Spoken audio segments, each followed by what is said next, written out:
গুৱাহাটী ভ্ৰমণৰ সময়ত প্ৰধানমন্ত্ৰী নৰেন্দ্ৰ মোদী ডাঙৰীয়াই গুৱাহাটী নেহেৰু ষ্টেডিয়ামক ফিফা অলিম্পিক লেভেলৰ এখন ফুটবল ষ্টেডিয়ামলৈ ৰূপান্তৰ কৰাৰ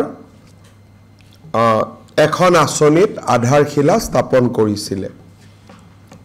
কেবিনেটে এই গোটেই ৰিডেভেলপমেণ্ট প্ৰজেক্টটো য'ত নেকি বৰ্তমানৰ নেহেৰু ষ্টেডিয়ামটো ভাঙি পেলোৱা হ'ব, তাত নতুনকৈ এখন ফুটবল ফিল্ড বনোৱা হ'ব, এখন ট্ৰায়েল মেটছৰ ফুটবল ফিল্ড বনোৱা হ'ব, ইনডোৰ ষ্টেডিয়াম থাকিব, ছুইমিং পুল থাকিব।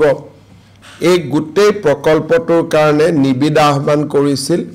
লাৰ্চন এণ্ড টাৰ্বো কোম্পানীয়ে এই নিবিদা লাভ কৰিবলৈ সক্ষম হৈছিলে।